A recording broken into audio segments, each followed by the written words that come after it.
Nunca más. The church bells chimed a deep vibrato, signaling a quarter to the hour. It was nearing midnight, and I felt I could not have been more prepared. Rain pounded heavy on the skylight, but the rest was all in silence. My room was dimmed. The only means of viewing my surroundings was through candle and lamplight. The candle flavored pleasantly with cinnamon and nutmeg.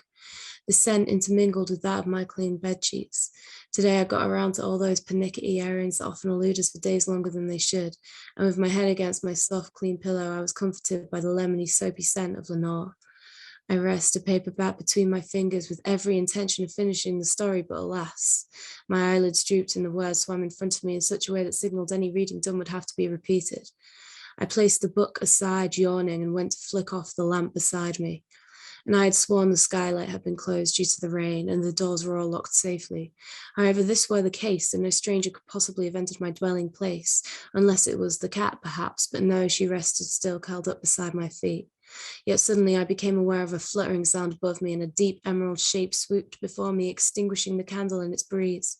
At first, it seemed like a blur of feathers and claws before it settled down, its talons digging into the doorframe above, staring at me with eyes as wide as clock faces. It opened its grotesque orange beak. Hola, called the intruder.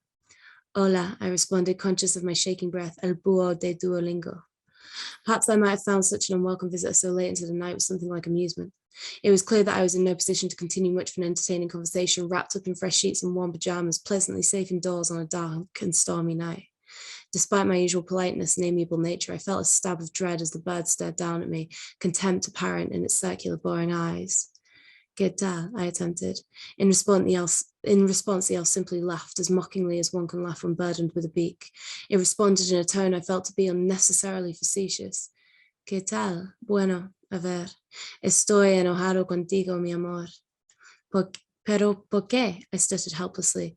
Sabes por qué? It scoffed mercilessly. I took a deep sigh. Truly, I had known this day would come. Sí, lo sé. Olvidaste tu lección de español. Lo sé. ¿Y por qué? Yo estaba ocupada, yo mentirosa. I felt the tears fill up my eyes, the hot shame of all that I had promised and failed overwhelming me. The all-knowing eyes of Duolingo bore into my heart, and I clutched my chest in agony. I'll do it now. I still have 15 minutes. En español, quoth the boy. Por favor.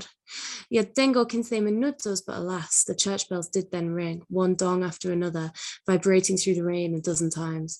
Lightning flashed, and I caught a glimpse of electric blue, as though the gods were warning me of what was now to come. The rain continued unrelentingly. My cat scratched out a paw, unconscious of the certain terror that was sure to follow. No, I gasped in agony. Es verdad, they all continued, me has fallado. No, I cried, please, quoth the boy, por favor, y ahora sabes las consecuencias. Mi alma y las vidas de mi familia y mis amigos. Pero soy una buena persona. No puedo tener la sangre de mi familia en las manos. The owl stopped me in my tracks with the turning of its head. It swung its neck like a pendulum, and again I felt the shiver of dread arising from the helplessness of my situation and the inevitable bloody and hopeless carnage that was to follow. Pobre, tutted the owl. Pobre, quieres decir las manos. I knew then that all was lost and my fate was fully sealed. Now all I could do was watch as those I loved were taken from me, brutally to feed the bloodlust of this shiny opal demon with an unquenchable thirst for the ignorance of innocence. I curled upon myself within those bedsheets and sobbed. The candle had been blown out by the swooping of his wings, but still I felt the tingling of Lenore fabric softening in my nostrils, the only comfort I had left in what would soon become a cold and heartless world. To this day, the bird still haunts me. Its shadows left under my eyes and in the hollows of my cheeks. I no longer have the strength to eat, and wine tastes bitter on my tongue as I recall the vineyards of La Rioja and my greatest mistake. Rest seems impossible. Siestas and fiestas are a thing of a bygone era, a time when I remember hope and joy, where trees swayed in the breeze and fresh bedsheets healed me into gorgeous, deep unconsciousness. But now the owl has taken everything. I have no happiness, no loved ones to appeal to. In desperation, I can only beg for relief from this servitude, but the round eyes are so unforgiving. No matter how I beg, they show no mercy.